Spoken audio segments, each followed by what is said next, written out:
평안하셨습니까? 네, 오늘은 제 설교 제목을 에덴에서 에덴으로라는 타이틀로 좀 잡아봤습니다. 여러분 아마 오셔서 이 책을 보셨나요? 이 책 타이틀이 뭡니까? 에덴에서 에덴으로.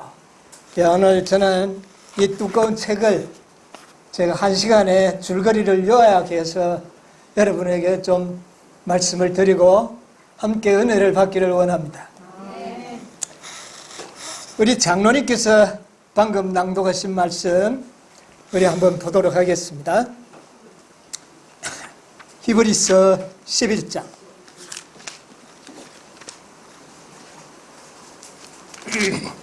히브리서 11장 13절로 있는 말씀을 잠시 보겠습니다. 이 사람들은 다 믿음을 따라 죽었으며 약속을 받지 못하였으되 그것들을 멀리서 보고 환영하며 땅에서는 외국인과 나그네로와 증가하였으니 이같이 말라는 자들은 본향 찾는 것을 나타내미라.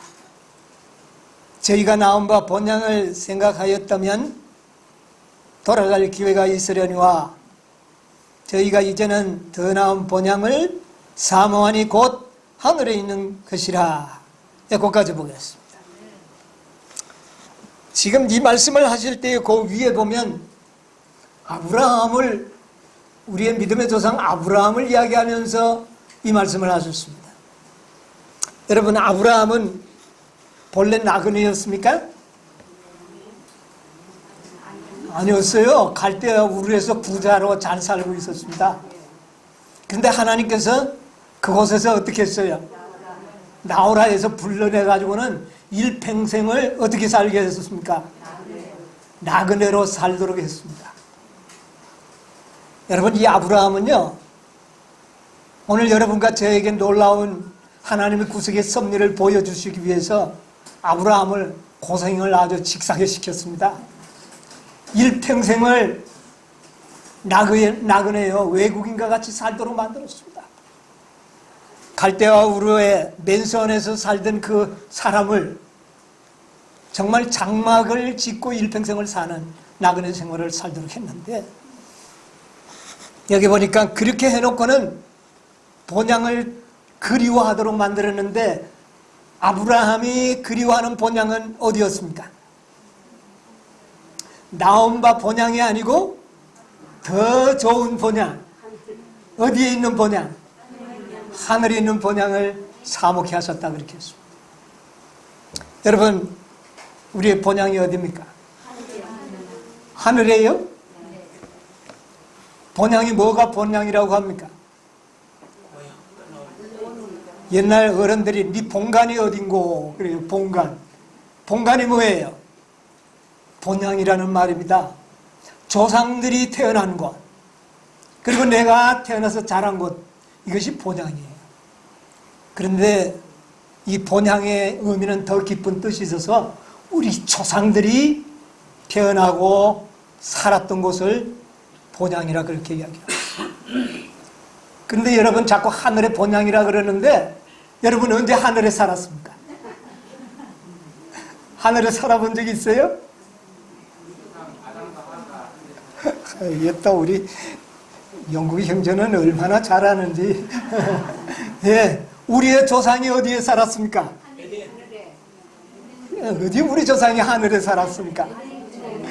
우리 조상이 누굽니까? 아담 하와가 어디에서 태어나고? 에덴에서 태어나고, 또 어디에서요? 에덴에서 살다가 그만 죄를 짓고 그 곳에서, 에덴 낙원에서 쫓김을 받았습니다. 그 에덴 동산은 너무나 아름다운 곳이기에 낙원이라고 말합니다. 낙원입니다. 쫓겨나서 이 세상에 나와보니까 아담이 참 살기가 힘들었어요. 그래서 어디를 늘 생각을 할까요? 에덴 본향. 그래서 안식일만 되면 어디에 갔어요? 에덴 동편 입구 그 들어가 나왔던 그 자리에 그 부근에 가서 그의 자녀들과 가족들을 데리고 그곳에서 안식일을 보내면서 언젠가는 다시 들어갈 희망을 가지고 930세를 살았나요? 예, 그렇게 살면서 돌아갔었습니다. 그런데 결국 그 본향에 들어가지 못해 멀리서 바라보다가 돌아갔었어요. 그 위에 모든 자손들도 안식일만 되면 그 동산 입구에 가서 제단을 쌓고 그렇게 했습니다. 그런데 불행하게도 이 세상이 죄악으로 관영하게 돼. 더 이상 하나님께서 이 지구를 용납할 수 없어서 노아 때는 어떤 일이 일어납니까? 물로 이 지구를 멸망하게 해줍니다. 그때 하나님께서는 에덴 동산을 어떻게 했죠? 하늘로 옮겨버렸습니다. 그래서 우리의 본향이 어디에 있는 겁니까? 그래서 하늘에 본향이 있는 겁니다. 뭐 아무것도 모르고 하늘에 있다고 하늘에서. 우리 조상들이 살던 본향이 지금 어디에 있어요? 하늘에 있는 겁니다, 여러분. 지금 하늘에서 하나님의 천사들이 그 본향을 잘 가꾸고 있습니다. 6,000년 동안 얼마나 변화했을는지 몰라요. 아름다운 본향입니다. 그 본향에 우리가 돌아가고 싶은 마음에 오늘도 여러분과 제가 이곳에 모였다고 생각을 합니다. 그런데 하나님께서 아담에게 아담으로 돌아가겠다고는 약속을 언제 주셨습니까? 한 번도 성경에 보니 그러니까 네 본향에 들어가겠다는 약속이 그렇게 문맥적으로 주어진 데가 없는 것 같아요. 약속이 어디에 주었을까요? 여러분 창세기 3장 15절에 보면 뭐라 그랬어요?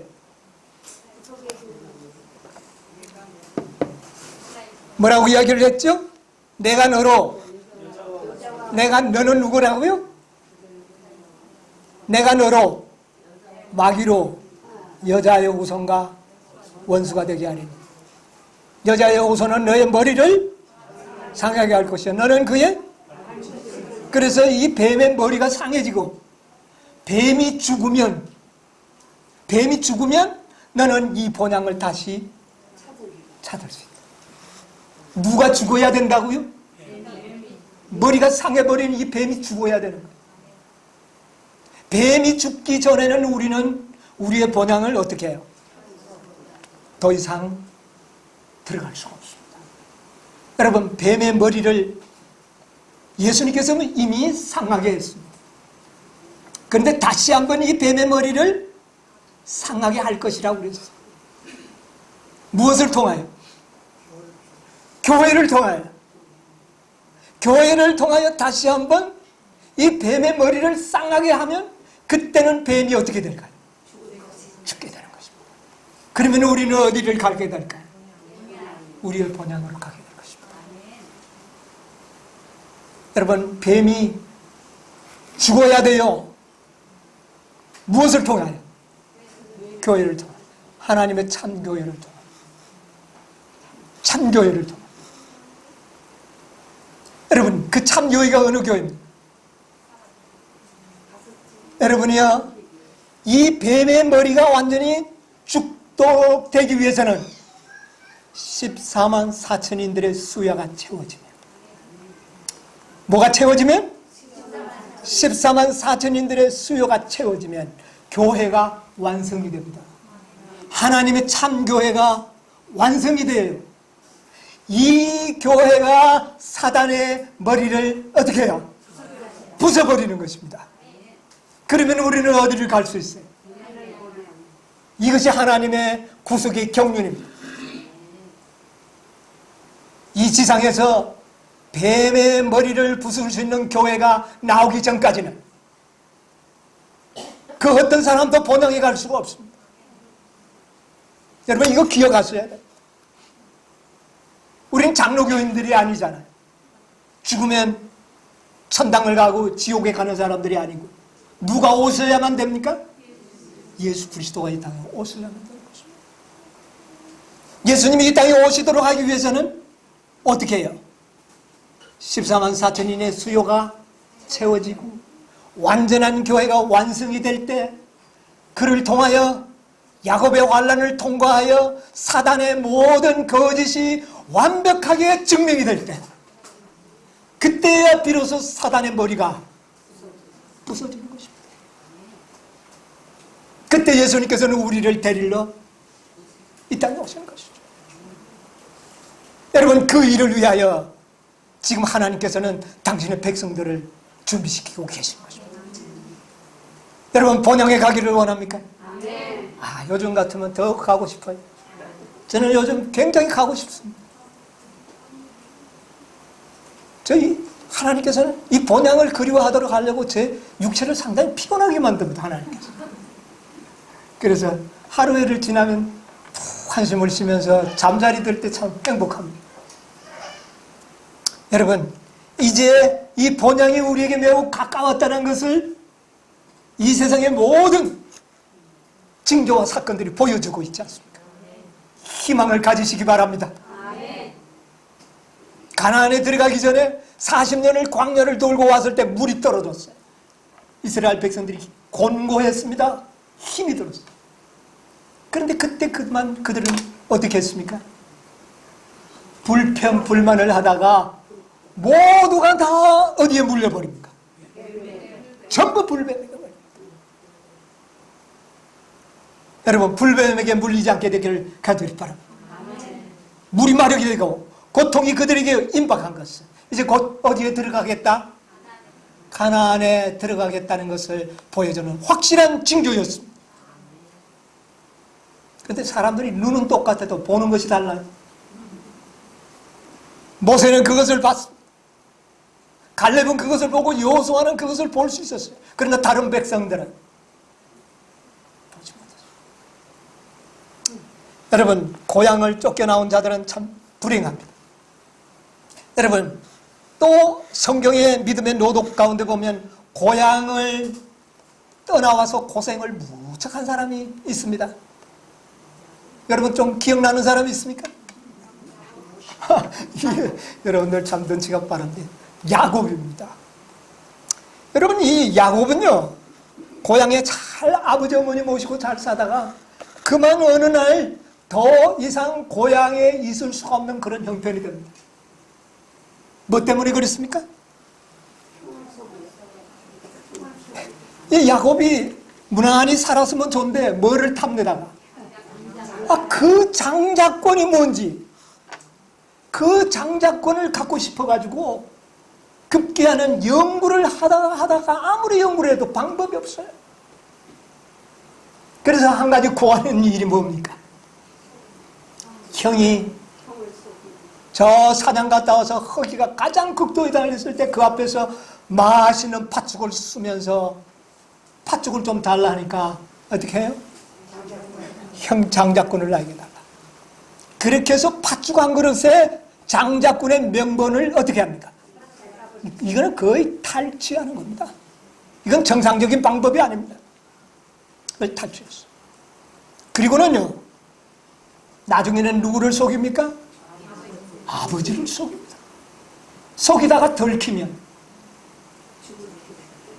어떻게 될까요? 축복을 받을까요? 저주를 받죠. 저주를 받을 각오를 하고 무엇을 얻으려고 도전합니까? 장자권.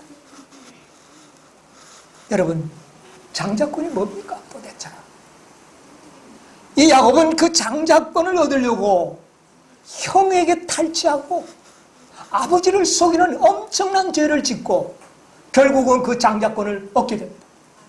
형이 가만히 있겠습니까? 형이 그걸 알고 노발대발을 합니다. 그리고는 아버지가 죽을 때가 됐어요. 내가 아버지만 돌아가시면 저놈은 내가 죽일 것이다. 그 사실을 알게 된 어머니와 야곱은 더 이상 한 집에 살 수가 없어요. 그래서 어디를 갑니까? 어디를 가죠? 삼촌이 사는 저 하란이라고 하는 먼 땅. 요즘 같으면 그렇게 멀지 않은데 그때는 멀었습니다. 거기 피신을 가서 살아생전에 어머니의 얼굴도 한 번 보지 못하고 어머니를 잃어버리고 거기서 일평생 객지 생활, 나그네 생활을 하게 되는 거예요. 그런데 뭐를 얻으려고 하다가 그 장자권이 도대체 뭐길래? 여러분, 장자권을 얻게 되면 뭐를 얻는 겁니까? 장자권을 얻는 사에게 어떤 특권이 주어지죠? 제사장의 특권입니다. 오늘날에 쉽게 말하면 레위인들의 특권입니다. 아시겠습니까? 레위인들. 하나님의 성전에서 봉사하는 성전의 봉사자. 그걸 탐냈어요. 또 한 가지 탐낸 것은 메시아가 그 가보를 통하여, 장자권의 가보를 통하여 누가 태어난다? 메시아가 태어난다. 그것이 야곱은 갖고 싶었어요. 그리고 또 한 가지 특권은 재산의 두 몫을 얻는 것입니다. 그런데 야곱은 그거는 관심이 없었어요. 그런데 에서가 관심이 있었던 건 뭡니까? 팔아버린 그 장자권은 제사장이 되는 것, 메시아의 조상이 되는 건 관심 없었어요. 그런데 나중에 억울한 것은 무엇입니까? 재산의 두 몫을 잃게 됐기 때문에 화를 냈어요. 자, 어쨌든 이 장자권의 특권은 오늘날의 14만 4천인의 특권과 동일한 것입니다.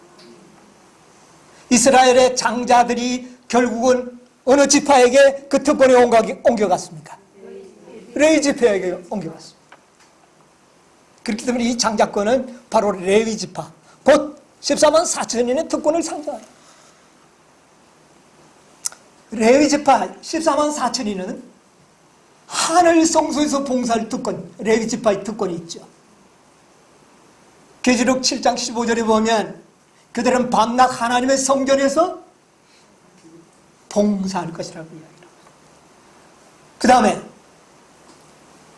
이 장자의 가보를 통하여 메시아가 태어나는 것처럼 14만 4천인들의 수요가 찰 때의 둘째 메시아이신 재림의 메시아가 오실 수가 있는 겁니다. 여러분, 이 14만 4천인의 특권은 그것입니다. 재산의 두 목석은 관심이 없어요. 여러분, 14만 4천인의 수요가 차지 않으면 두 번째 오시는 메시아가 이 땅에 오실 수가 없습니다. 이 특권을 탐내는 자들이 14만 4천인들이 될 수가 있는 것입니다. 그런데 놀라운 것은 이 특권은 원하고 갈망하는 자에게 주어지는 것입니다. 본래는 장자권들에게, 장자권을 가진 장자들에게 주기로 되어 있었지만 원하지 않는다면 누구에게 간다고요? 원하는 자에게 하나님께서는 주시겠다. 여러분, 오늘날 우리들은 원래 장자권을 소유한 백성이 아닙니다. 이방인들입니다. 그런데 하나님께서는 이방인들 중에서 레위인을 택하리니 이사야 66장에 약속을 하셨습니다. 이방인 중에서 혈통을 따라 장자민족은 이스라엘입니다. 그러나 그들은 원치를 않았어요. 그러므로 이 장자권은 누구에게 주어졌다고요? 이방인들에게 주어지게 될 것은 이미 선지자를 통하여 약속하신 것입니다. 여러분, 야곱은 이것을 얻으려고 하다가 고향에서 살지 못하고 쫓겨납니다. 뭐 때문에 쫓겨났습니까? 뭐 때문에? 쫓겨난 이유가 뭡니까? 야곱이 쫓겨난 이유, 고향에서 왜 그렇게 대답이 힘들어요? 죄 때문입니다. 그가 형을 속이지 아니하고 아버지를 속이지 않았다면 도망가야 할 이유가 있어요, 없어요? 없어요. 하나님께서는 이미 리브가를 통하여 야곱이 장자권을 얻을 것이라는 것을 가르쳐 주었습니다. 그러면 뭐 하고 있어야 돼요? 준비하고 기다렸더라면 됐습니다. 쫓겨날 이유 없어요. 근데 뭐 때문에? 죄를 지음으로 쫓겨난 겁니다. 여러분, 본향을 아담이 왜 쫓겨났습니까? 죄를 지어서 쫓겨난 거예요. 야곱이 왜 본향에서 도망가야 했습니까? 죄 때문에. 이거 여러분 염두에 두시기 바랍니다. 죄를 가지고는 본향에 살 수 없습니다. 이건 진리예요. 여러분 본향에 가기를 원합니까? 죄를 해결하기 전에는 죄를 해결해야 합니다. 이걸 해결해야지만 어디에 들어갈 수 있어요? 본향에 들어갈 수 있습니다. 여러분 야곱은 외삼촌의 집에 갑니다.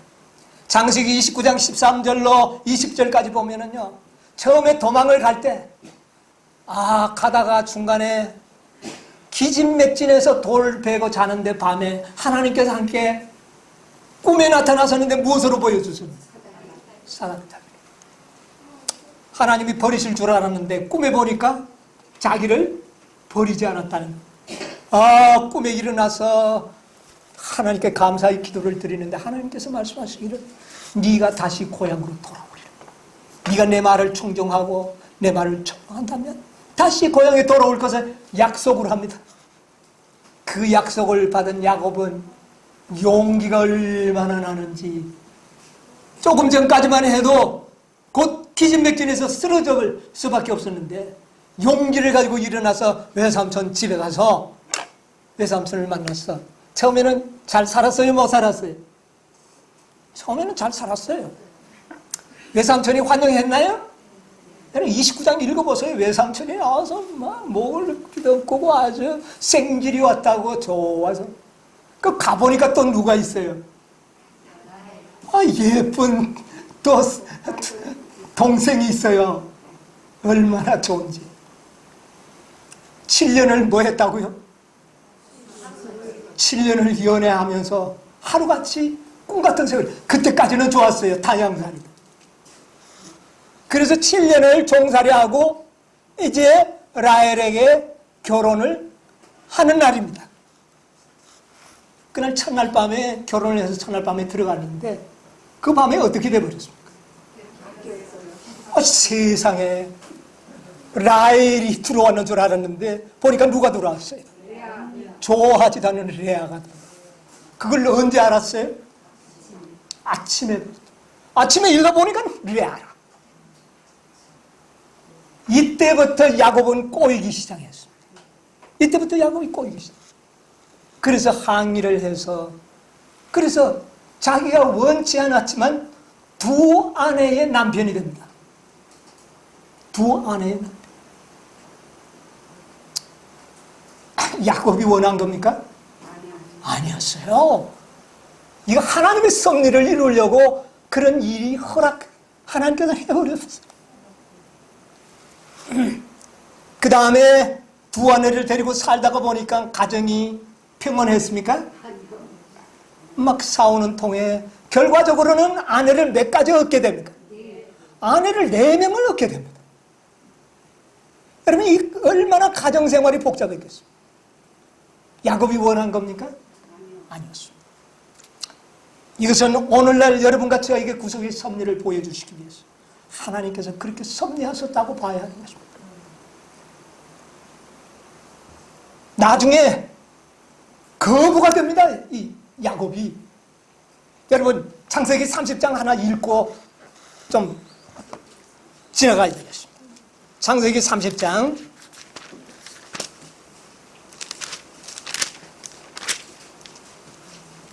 창세기 30장 43절. 이에 그 사람이 심히 풍부하여 어때요? 양떼와 노비와 나귀가 어떻게 해요? 심히 많았더라. 30장 43절. 그 다음에 1절 2절 한번 읽어보세요. 예, 앞에 계신 분들 좀 읽어주시면 좋겠습니다. 야곱이 들은즉 라반의 아들들의 말이 야곱이 우리 아버지의 소유를 다 빼앗고 우리 아버지의 소유로 인하여 이같이 거부가 되었다 하는지라. 야곱이 라반의 안색을 본즉 자기에 대하여 전과 같지 아니하더라. 예. 자, 야곱이 이제 어떻게 됐습니까? 빈털터리를 갔는데 아내는 4명을 얻고 재산은요 거부가 됐습니다. 그럼 결국 이거 다 누구 겁니까? 외삼촌 거. 그러니까 외사촌들이 보니까 이놈이 빈손으로 와가지고 우리 아버지 재산을 다 가진 거야 한 건데. 그러나 사실은 손해본 건 없었어요. 왜냐하면 라반의 재산도 엄청나게 늘었기 때문에. 그러나 질투가 난 거예요. 그때부터 안색이 어떻게 했다고요? 안색이 달라져 버렸어. 그러니까 야곱이 더 이상 거기 살다가는 목숨의 위협을 느끼게 된 겁니다. 그래서 야곱은 야간 밤중에 어떻게 합니까? 도망을 갑니다. 이것이 야곱의 파란만장의 생애를 제가 이렇게 간단하게 설명을 하고 있습니다. 안색이 달라져 버렸어요. 그들의 안색이. 그래서 그는 이제 31장에 보면 야곱은 이제 우리 아버지가 계시는 본향으로 돌아가야겠다. 이렇게 생각하고 그는 가족들을 데리고 본향을 향하여 가는데 누가 생각이 나요? 자기가 그동안 지었던 죄가 기억이 나면서 형님이 다 생각나요. 그래서 사자들을 보내서 형님의 마음을 어떻게 좀 해보려고 사자를 보냈는데 형이 그 소문을 듣고 군사 400명을 차출을 해가지고는 야곱을 죽이려고 오는 겁니다. 그 소식을 야곱이 들었을 때 어떻게 됐을까요? 자, 이제 어떻게 됐습니까? 야곱의 형편이. 뒤로 돌아갈 수도 없고 앞으로 나가려니까 죽음이 있고 진퇴양난이 됐습니다. 그래서 야곱은 최선의 방법을 통해 가지고 다 정리를 하고는 가족들을 먼저 야복강을 어떻게 합니까? 건너가도록 합니다. 그리고는 누구는요? 자기는 혼자 강을 건너지 않고 거기서 누구와요? 하나님께 기도하기로 결심하고 기도하는 것입니다. 자, 이제 야곱이 해결해야 할 문제가 하나 있었는데 제 문제를 해결해야 되겠다는 것입니다. 제 문제가 남아있는 동안에는 형을 만나지도 아버지도 만나기에 자신이 없었어요. 뭐가 있는 동안? 죄가. 이미 회개는 오래전에 다 했어요. 했는데 요때가 되니까 본향을 돌아가려고 하니까 이 죄가 기억이 나는 거예요. 여러분, 이거 오늘날 우리 모든 재림 교인들이 경험할 경험들입니다. 여러분, 본향을 돌아갈 자들은 우리 모든 죄가 기억이 날 겁니다. 이 죄 문제가 해결되기 전에는 한 발자국도 앞으로 나가지 못합니다. 이 야복강을 건널 수가 없어요. 건너기 전에 우리는 뭐를 해결해야 될까요? 죄를 해결해야 돼요. 그 문제를 해결하기 위해서는 야곱은 뭐 하기로 결심했다고요? 여러분, 기도하시기 바랍니다. 그리고는 하나님의 말씀을 붙듭니다. 하나님, 제가 도망 올 때에 하나님 약속하지 않았습니까? 네가 다시 네 본향으로 돌아가리라 약속을 했지 않습니까? 주여 나를 불쌍히 여기시고 내 생명을 지켜주시오. 여러분, 요즘 저는 좀 그때 이 야곱의 생애를 좀 제가 많이 깊이 생각을 하는데, 야곱이 기도하고 막 기도하는데 어떤 사람이 그의 어깨를 어떻게 합니까? 꽉 잡는 겁니다. 그래서 밤새도록 뭐 하는 거죠? 실험하는 거죠. 여러분요, 이 야곱이 실험하는 이 모든 과정들은요, 부조와 선지자 201페이지 가운데 보면 이렇게 기록하고 있어요. 야곱이 실험하고 고민하던 밤에 겪은 경험은 그리스도께서 재림하시기 직전에 하나님의 백성들이 겪어야 할 시험을 나타낸다. 여러분, 야곱의 경험을 우리도 겪게 될 것이다. 여러분, 이제 우리는 본향을 돌아가야 할 필요성을 느낍니까? 여러분, 지금 우리가 중요한 것은요, 야곱이 딱 보니까 외삼촌의 눈치가 어떻게 됐습니까? 달라져 버렸어. 여러분, 요즘 보세요. 이 세상은 지금 라반이 살고 있는 우리의 영적 외삼촌의 집이 이 세상입니다. 그런데 오늘날 이 세상의 눈치가 달라져 버렸어요. 이 세상이 달라졌다는 겁니다. 과거가 달라요. 여러분 어떻게 달라졌습니까? 여러분 비가 와도 이상하게 옵니다. 비가 와도 어떻게 오죠? 물폭탄이 쏟아집니다. 여러분 도시의 모든 홍수의 대비 개념들이요 1시간에 90mm 정도의 폭우가 올 때를 예비해서 거의 다가 지하도가 구성이 되어 있는데 지금 이 물폭탄은 1시간에 몇 미리? 100mm, 150mm 내려요. 여러분 외삼촌의 눈치가 달라지듯이 이 세상이 달라졌다니까요. 지금 이 순간에도요 기후가 영 이상하게 돼버렸어요. 중국에는 2달째 비가 옵니다. 그 산사댐 그 주변에 중부지가 그 넓은 평원에 5천만 명이 어떻게 됐습니까? 이제 우리나라 전체 인구가 집을 떠나서 지금 야단입니다. 지구가 달라졌다니까요. 이거 곧 외삼촌의 눈치가 어떻게 해요? 달라지고 이제 우리가 하나님의 백성들은 이제 세상에 더 이상 살지 못하고 이제 우리 하늘 갈 준비를 해야 되겠다고 하는 그런 개념을 만들어 준다니까요. 러시아에는 유럽에는 지금 온도가 섭씨 51도가 넘어가는 폭염이 난리를 부리고 있습니다. 이 세상이 달라졌어요. 눈치가 달라졌어요. 여러분 그것뿐입니까? 이 코로나19라는 게 뭔데 어제 보니까 별것도 아닌 게 치사율이 3%도 되지 않아요. 여러분 독감도 3% 4% 됩니다. 치사율이요. 그런데 이 코로나의 치사율은 불과 우리나라에는 3%도 2.67%밖에 안 돼요. 3% 정도 되는 이것 때문에 온 세상이 어떻게 됐습니까? 여러분 어느 한 나라가 아닙니다. 온 세상의 질서가 달라졌어요. 외삼촌의 눈치가 달라졌다니까요. 여러분 오늘 우리가 이 예배 드리는 건 누가 고발하면요 강 목사 잡혀갈는지 몰라요. 왜요? 코로나법이 그렇게 돼 있어요. 예. 이상한 법이 만들어져 가지고는 전에는 대형 교회만 문제가 되더니 이제는요 10명에서 20명이 모이는 10명 이상이면 이 법에 저촉되는 특별법이 제정되어 있습니다. 이상한 법이 만들어져 가지고 예배 드리는 것도 못 드리도록 하고 있어요. 일요일 안식일이 문제가 아닙니다. 이상하게 됐어요.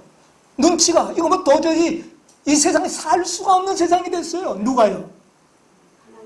야곱. 야곱은 이 세상에 살 수 없는 세상. 오늘날 이 세상에 많은 교회들이요 눈치를 봐가면서 어떤 사람은 영상 예배를 드리고 뭐 집에서 예배 드리고 또 어떤 사람은 정부를 욕하면서 나가가지고 투쟁하면서 예배 드리고 아주 교회들도 엉망이 돼버렸어. 이상하게 됐어요. 여러분 코로나 때문에 세계의 질서는 완전히 바뀌어버렸습니다. 이전의 시대로 돌아가기는 불가능하다고 세계의 모든 학자들이 이구동성으로 이야기합니다. 여러분 더 센 전염병이 올 것이라고 이 세상의 모든 석학들이 이야기하고 있어요. 중국에는 이미 코로나보다 더 무서운 전염병이 시작이 됐다는 보도들이 나오고 있습니다. 여러분 외삼촌의 눈치가 달라졌어요. 이제 야곱은 세상에서 더 이상 외삼촌과 살 수 없어서 본향으로 가겠다. 이제 하나님을 믿는 백성이라면 다 본향을 생각하게 되어 있습니다. 이런 조금에 어떤 그리스도인이 재림의 징조가 아니라고 말하겠습니까? 누가 예수님의 재림이 임박하지 않았다고 말하겠습니까? 다 돌아가려고 하겠죠. 그러나 문제는 남아있습니다. 제 문제가 해결해야 합니다. 제 문제를 해결하지 않고 건너가다가는 누구에게요?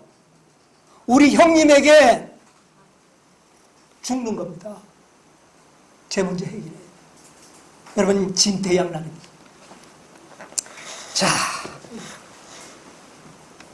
오늘 많은 사람들이 여러분, 이 모든 현실에 나타난 모든 일들이 오늘 우리의 현대 진리와 예언과 어떤 관계가 있는지 생각해야 합니다.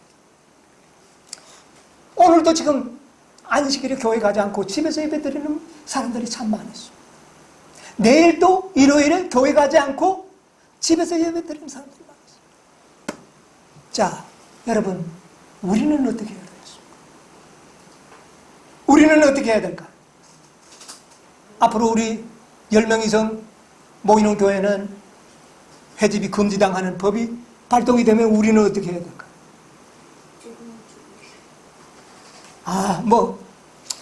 이 전염병 지나갈 때까지 정부에 좀 협력을 해주는 게 좋겠다. 여러분, 그렇게 생각할 수 있죠? 많은 사람들 그렇게 생각해서 집에서 예배 드리고 있습니다. 영상으로 집회도 하고 영상으로 안식일을 지킵니다. 과연 우리가 이렇게 해도 되겠는가? 저는 이 문제 때문에 많은 생각을 해봤습니다. 근데 중요한 것은 이게 쉽게 끝나지 않는다는 겁니다. 지금 몇 개월째입니까? 지금 9개월째 접어들었어요. 이제 석 달만 쉬면 1년이 갑니다. 그런데 미국이나 전 세계적으로 숫자가 줄어듭니까? 많아집니까? 이거 보통 문제가 아닙니다. 진퇴양난. 자, 이런 일이 일어나거든 머리를 들라. 주님께서 곧 가까이 문 앞에 이르르는. 그러면 주님이 오실 때가 심임백하면 우리는 더 자주 모여서 함께 기도하고 함께 말씀을 연구하고 그렇게 해야 됩니까? 안 해야 됩니까? 마지막 때가 될수록 모이기를 피하지 말라고 하셨습니까? 안 하셨습니까? 그렇다면 우리는 어떻게 해야 되겠습니까? 그래서 성경적으로 좀 해답을 찾아보려고 제가 성경을 펴보니까 어제 저녁에도 우리 이 목사님이 다 이야기했는데 어떻게 누가 짜고 이야기한 것 같이 딱 그 성경절을 대. 여러분 짜보세요. 다니엘 9장에 있는 말씀을 하나 보겠습니다. 다니엘 9장 2절로 3절 누가 한번 읽어주세요. 곧 그 통치 원년에 나 다니엘이 서책으로 말미암아 여호와의 말씀이 선지자 에레미야에게 임하여 고하신 그 연수를 깨달았나니 곧 예루살렘의 황무함이 70년 만에 마치리라 하신 것이니라. 내가 금식하며 베옷을 입고 죄를 무릅쓰고 주 하나님께 기도하며 간구하기를 결심하고. 예, 감사합니다. 자, 다니엘이 뭐 하기로 결심을 세웠습니까? 기도하기로 결심을 했습니다. 왜 결심을 했느냐면 다니엘이 성경을 연구하다 보니까 자기의 선배 선지자인 예레미야서를 읽는데 너희들의 포로 생활이 몇 년이 지나면 70년이 차면 너희들이 해방을 당하리라. 그래 딱 계산을 되어서 자기 나이를 계산을 해보니까 3년만 있으면 70년이 차는 해예요. 이제 다 된 거예요. 다 됐는데 지금 여기 누가 왕이에요? 아수에로 왕 다리오가 아직도 왕이 되는데 성경 예언상으로는 누가 왕이 되어야 해요? 고레스가 왕이 되어야 하는데 다리오가 건재하게 앉아있고 시간은 3년밖에 안 남았는데 이 예언이 어떻게 성취되느냐는 말이에요. 그래서 하나님의 이 말씀하신 예언이 성취되도록 하기 위하여 그는 기도하기로 결심해야 하는 것입니다. 여러분이요, 하나님의 예언도 그 예언을 깨닫는 자들의 기도가 있을 때 성취된다는 사실입니다. 아무도 깨닫지 못하는데 성취된 들 뭐 누가 알아줍니까? 여러분, 우리가 현대전립운동은 여러분들이 말이에요. 우리가 몇 년 전에 성경을 연구하다 보니까 계시록 18장을 연구하다 보니까 천사가 몇이 있다는 걸 발견했습니까? 두 천사가 있다는 걸 발견했습니다. 넷째는 옛날에도 알았고 또 보니까 한 천사가 더 있는 걸 발견했어요. 발견하고 난 다음에 또 연구를 해보니까 이 다섯째 천사가 일할 수 있는 시간은 불과 얼마 남았다? 1시간 남았다. 이것을 불과 2, 3년 전에 우리가 깨닫게 된 겁니다. 그때부터 우리가 어떻게 하기로 했어요? 이제 준비해야 되겠다. 우리가 결심을 하면서 마음에 결심하고 기도하고 세상을 포기하며 이 일을 위하여 전념을 하고 있는데 코로나가 딱 터진 겁니다. 다니엘이 기도하기로 결심을 했는데 30일 동안 뭐 하지 말라? 기도하지 말라. 며칠 동안 기도하지 말라? 30일 동안만 하지 말라. 우리는 언제까지 하지 말라? 코로나가 끝날 때까지는 하지 말라는 거예요. 우리는 뭐 한두 달이면 지날 줄 알았죠. 그러면 예배 드릴 줄 알았는데 1년 가까이 지금 어떤 교회는 교회에서 예배 드리지 못하고 집안에서 예배 드리고 있는 겁니다. 여러분, 이 역사를 잘 비교해 보세요. 다니엘의 생애는 예루살렘 해방을 기다리던 사람인데, 이것은 우리는 말하면 하늘 새 예루살렘을 우리가 기다리는 사람들을 상징하고 있어요. 똑같은 겁니다. 기도하기로 결심하는데 30일 동안 기도 못하더라. 자, 우리가 이제 예수님의 재림이 심히 임박함을 깨닫고 전심으로 이제 이 일을 위하여 준비하고 모이고 기도하려고 하는데 코로나가 터지더니 집회하지 마라. 이거 뭐 종교 문제 아닙니다. 일요일 안식일 문제가 아니에요.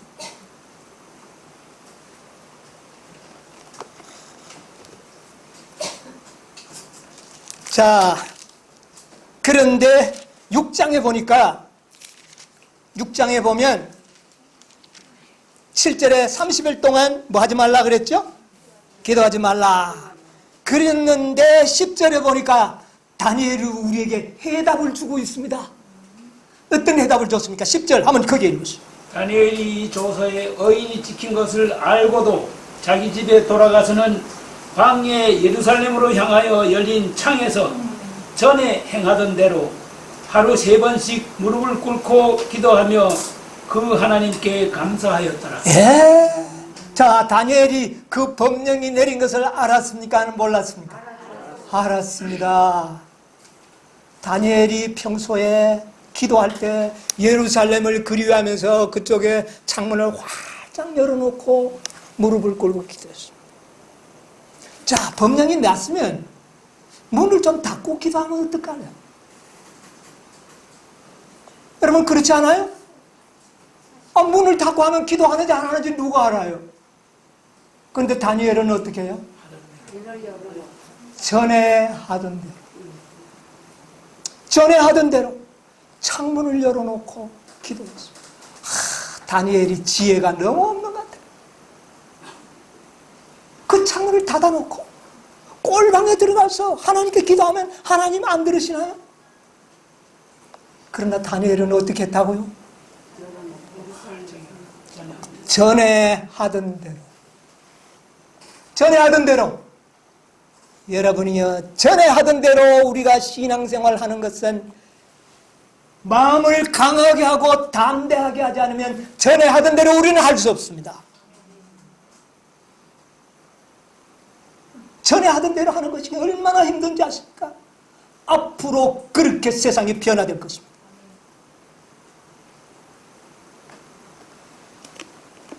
모든 것을 알면서 전에 하던 대로. 자, 이제 우리는 어떻게 해야 되겠습니까? 여러분이요, 지금까지 하던 대로 하십시다. 아멘. 하던 대로 문을 닫지도 마십시다.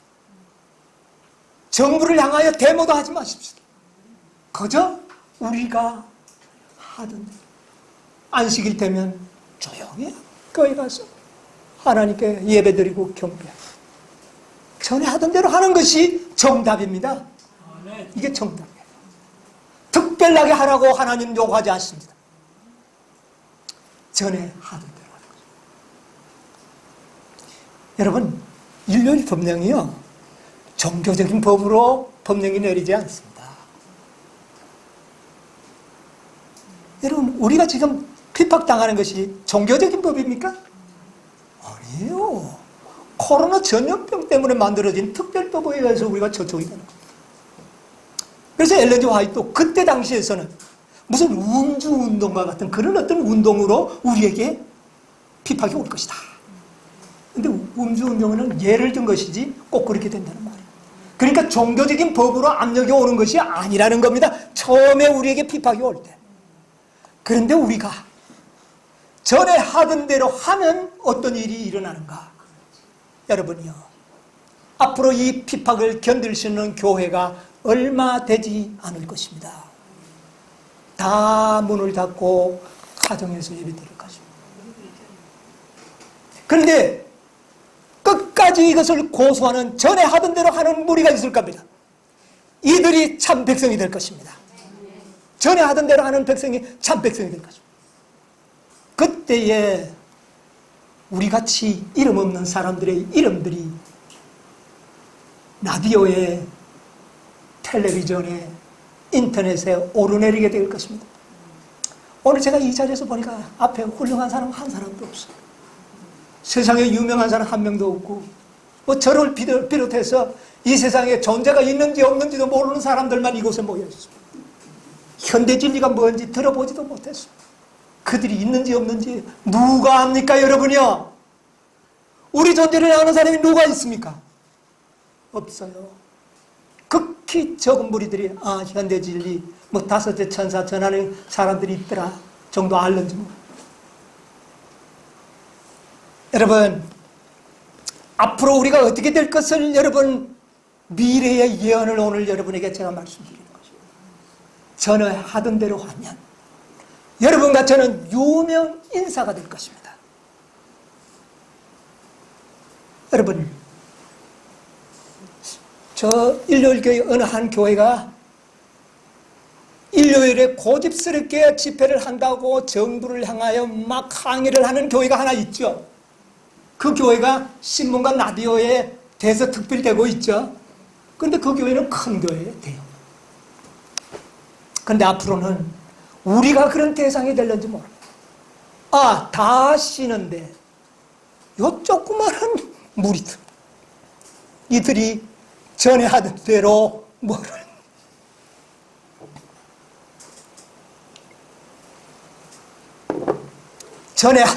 뭐를 지키고 있어요? 안식을 핍박하려고 하는 것이 아닙니다. 우리가 안식일에 모이는 것 때문에 안식일이 나타나는 거예요. 마지막 백성들은 안식일을 거룩하게 지켜야 합니다. 안식일이 여러분을 유명하게 만들어줄 것이기 때문에 그렇습니다. 너희들 왜 모이느냐? 우리는 제7일 안식일이 우리가 하나님께 경배하는 날입니다. 우리는 그날 우리가 하나님께 모여서 예배 드리는 것이 우리의 사명. 그리고 우리는 국가를 위해서 기도하는 백성. 결코 우리는 안식일을 예배 드리지 않고 제각기지 마음대로 흩어져 있을 수 없습니다. 우리의 믿는 사유를 이야기하게 될 겁니다. 그러면 KBS 기자들, MBC 기자들, YTN 연합뉴스, 많은 그런 굴지의 그런 회사들이 우리를 찾아와서 취재할까요, 안 할까요? 그때부터 우리는 세상에 저주의 표적으로 낙인을 찍게 됩니다. 저 작은 무리들이 다 모든 교회들이 다 순종하는데 저것들이 안식일이 도대체가 뭐냐? 이렇게 발전해서 결국은 평화의 날을 제정하게 되고 일요일이 그 날로 채택이 되게 될 때에 그제서 안식일은 우리에게 종교적인 핍박으로 다가올 것입니다.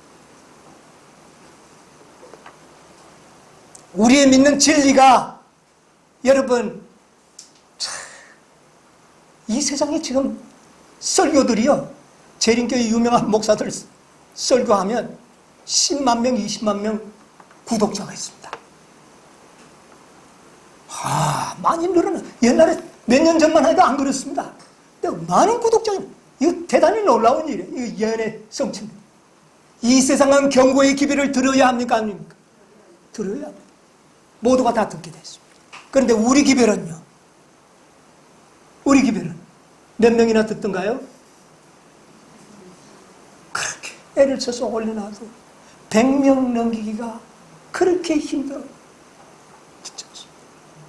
그러나 이때가 되면 우리의 기별이 온 세상에 전파될 것입니다. 우리가 믿는 바 진리를, 그 이유를 말하게 될 것이며 그 말은 전 세계의 매스컴을 통하여 어떻게 될까요? 전파되게 될 것입니다. 여러분이요, 우리의 힘으로 복음을 전파하자.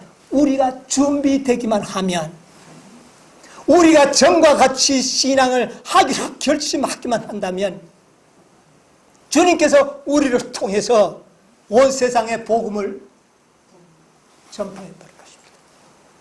확실합니까?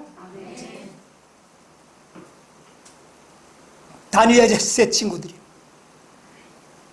우리는 죽을지라도 신상에게 절하지 않겠습니다. 하나님께서 구원해 주실 것이고 안 해 주실지라도 절을 하지 않겠습니다. 전에 하던 대로 우리는 절 안 하겠습니다. 그렇게 할 때 그들이 어디에 들어갑니까? 풀무에 들어갔습니다. 죽었나요? 살아나고. 그러니까 어떻게 됐습니까? 느부갓네살 왕이 전 세계에 조서를 내려서 사다락과 아벳느고와 메삭이 믿는 여호와 하나님을 경배할지어다. 여러분, 온 세상에 다 하나님의 진리가 다 퍼져버렸습니다. 앞으로도 그렇게 하실 것이라고 이미 다니엘서에 모범 사례가 나와 있지 않습니까? 그러면 우리는 뭐 할 준비가 되어 있어요? 어떻게 할 준비가? 전에 하던 대로. 여러분 따라 하십시오. 전에 하던 대로. 그렇게 하십시다. 전에 하던 대로만 하십시오. 하나님이 하실 것입니다. 인간의 능력으로, 힘으로, 우리의 힘으로 되지 않습니다. 경고의 기별은 나가지만 정말 완벽한 하나님의 영광은 전에 하던 대로 하려고 하는 한 백성을 통하여, 적은 백성들을 통하여, 여러분 숫자를 통하여 하지 않습니다. 숫자를 통하면 인간에게 공로가 돌아갈 것입니다. 숫자가 너무 많다. 어떻게 하라? 돌려보내라. 왜? 숫자가 많이 해서 승리하면 우리가 싸웠다고 할 것이라. 공로를 하나님께서는 인간에게 돌리지 아니하고 하나님께 영광을 돌릴 것입니다.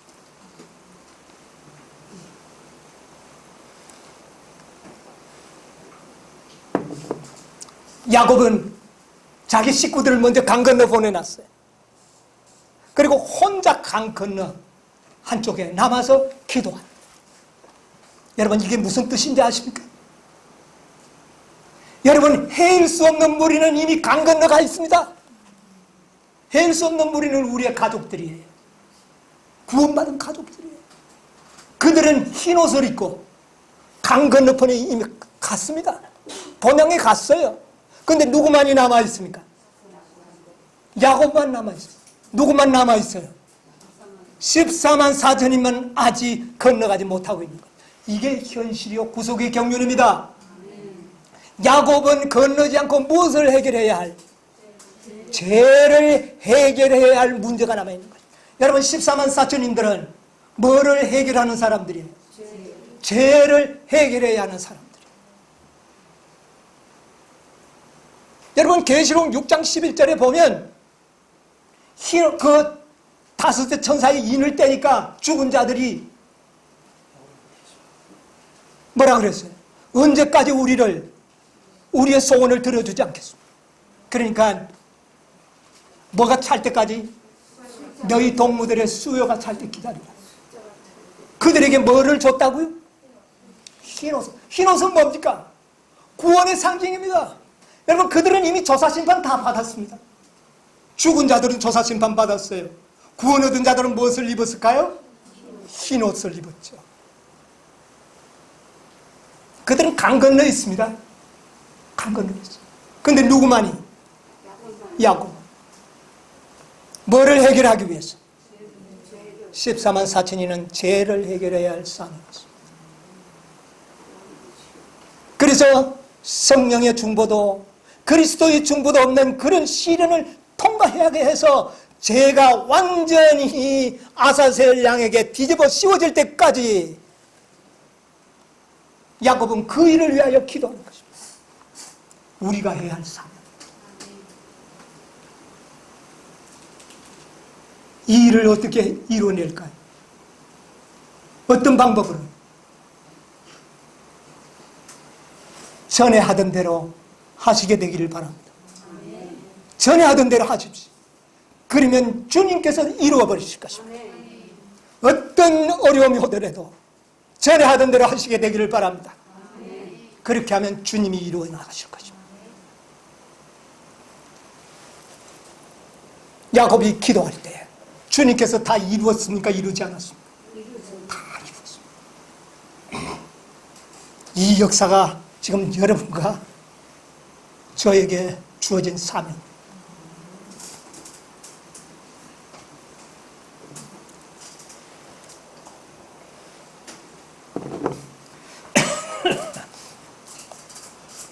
제 문제를 해결하는 것 쉬운 일이 아닙니다.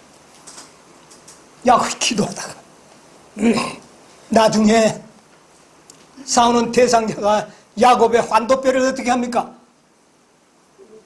옆구리를 쳐버리니까 이 옆구리의 환도뼈가 위골되어버렸어요. 그때부터 야곱은 병신이 되어버립니다. 절름발이가 돼요. 절름발이 되기는 됐는데 승리자라는 이름과 함께 주어졌습니다. 승리자.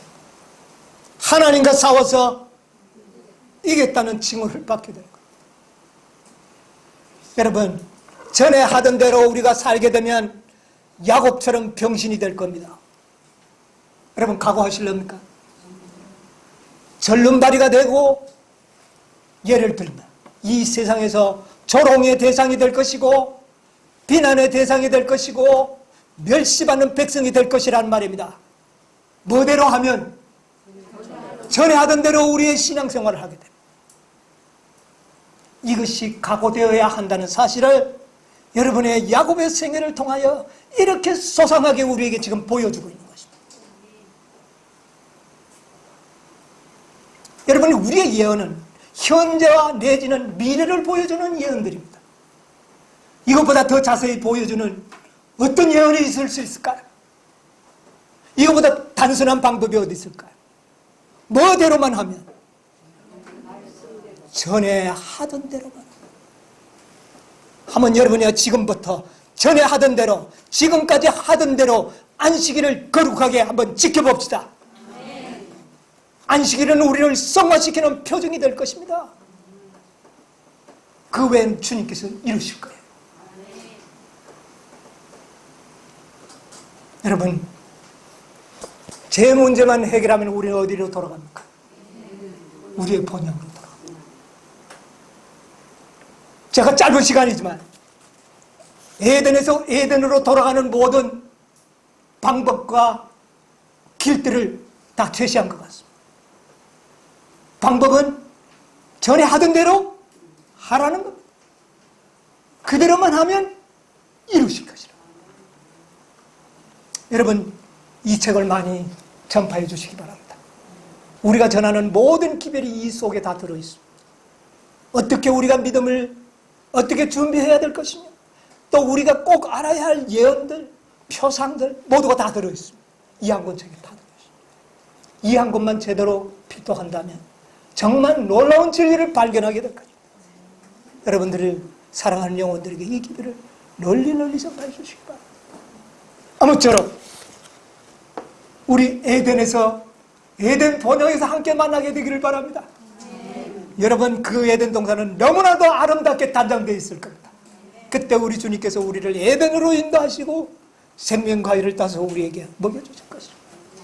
생명수가 흐르는 아름다운 에덴 본향이 우리를 기다리고 있다고 하는 사실을 기억하시면서 우리 다 그곳에서 만나게 되기를 간절히 바라면서 말씀을 마치겠습니다.